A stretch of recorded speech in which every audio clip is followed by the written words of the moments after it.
नाशिकच्या देवळाली विधानसभा मतदारसंघात उमेदवारीचा संभ्रम जो आहे तो महायुतीत कायम आहे। मात्र अशातच सरोज अहिरे यांना पंतप्रधान नरेंद्र मोदी यांच्या सभेचं अधिकृत निमंत्रण आलं आणि त्या सभेच्या व्यासपीठावर देखील होता, त्या व्यासपीठावर त्यांचा फोटो देखील होता आणि त्यामुळे आता हा प्रश्न सुटलाय का असा प्रश्न मतदार विचारतायत। ताई, आपण खरं तर व्यासपीठावर देखील होता मोदींच्या आणि महायुतीच्या अधिकृत उमेदवार म्हणून आपलं नाव जे आहे ते आता या सगळ्यातून चित्र जवळपास स्पष्ट होतंय, मात्र नेते यावर बोलायला तयार नाही। नेमकं तुमची आणि नेत्यांची भूमिका काय?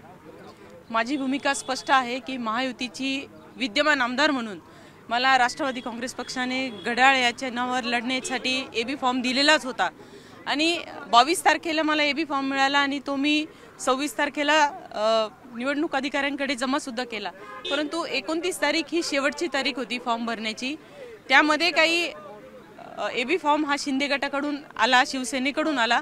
तर आता मी मागेही सांगितलं होतं की काही स्थानिक नेत्यांचा काही असंतोष माझ्यावर असेल, काही रोष असेल, त्यातून हे राजकारण घडवलं गेलेलं आहे।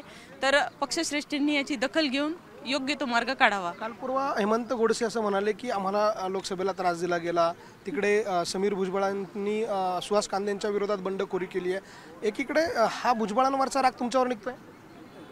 नाही, मी असं नाही म्हणू शकत, कारण आज आम्ही एका पक्षातले आहोत आणि मी प्रामाणिकपणे जे काही लोकसभेचं महायुतीचं काम होतं ते प्रामाणिकपणे केलेलं आहे। पण जनतेचा काही रोष होता आणि म्हणूनच फक्त नाशिक तालुकाच नव्हे तर सिन्नर असेल, इगतपुरी असेल, ह्या सर्व तालुक्यांमधून नाशिक शहरातून सगळीकडूनच त्रास झालेला आहे। त्याच्यामुळे ग्रामीण भाग आहे, काही धोरणं जर त्यावेळेसची चुकलेली होती, शेतकरी बांधव नाराज होता, ती नाराजी त्यांनी त्यावेळेस व्यक्त केली आणि त्याचा फटका माननीय हेमंतप्पांना बसला। परंतु पुढे त्यांना चांगली संधी मिळेल अशी आशा व्यक्त करते। बावनकुळे साहेब देखील व्यासपीठावर तुमचं काही त्या संदर्भात बोलणं झालं, त्यांनी काही भूमिका त्या संदर्भात स्पष्ट करण्याचं काही तुम्हाला दिलं? नाही, मला बावनकुळे साहेबांनी बोलवून घेतलं, शुभेच्छा दिल्या आणि त्यांनी सांगितलं की होईल सगळं व्यवस्थित, एवढंच बोलणं झालं। भाजप पाठिंबा देईल उघडपणे असं म्हणाले? माझ्यासोबत भारतीय जनता पक्ष पूर्ण पदाधिकारी कार्यकर्ते धडाडीने जोमाने काम करतायत। ऑन कॅमेरा बोलत नाही ना मॅडम, पण ते त्यांना प्रश्न विचारू शकता आपण, मी त्याच्यात उत्तर देऊ शकत नाही।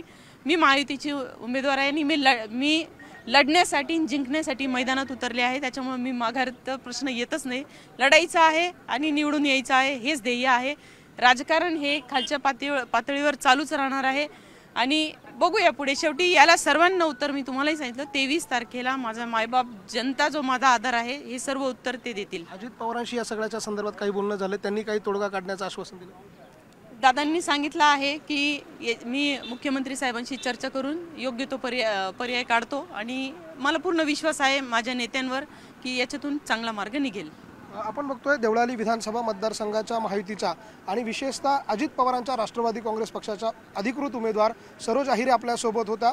या सगळ्या प्रश्नांवरती त्यांच्या मतदारसंघात जो काही महायुतीत तिढा निर्माण झालेला आहे त्यावरती तोडगा निघेल। अजित पवारांनी त्यांना शब्द दिला, इतकंच नाही तर भाजपचे नेते चंद्रशेखर बावनकुळे यांनी देखील त्यांना आशीर्वाद दिलेला आहे आणि या सगळ्यामुळे आता महायुतीचा उमेदवार नेमक्या कोण हा प्रश्न कायम असला तरी भाजपच्या व्यासपीठावर, पंतप्रधान नरेंद्र मोदींच्या व्यासपीठावर सरोज अहिरे उपस्थित राहिल्याने याचं उत्तर आता भाजप नेमकं कसं देणार, महायुतीचे नेते नेमकं काय सांगणार हे बघणं महत्त्वाचं असेल। व्हिडिओ जर्नलिस्ट हेमंत बागुलसह लक्ष्मण घाटोळ, न्यूज 18 लोकमत, नाशिक।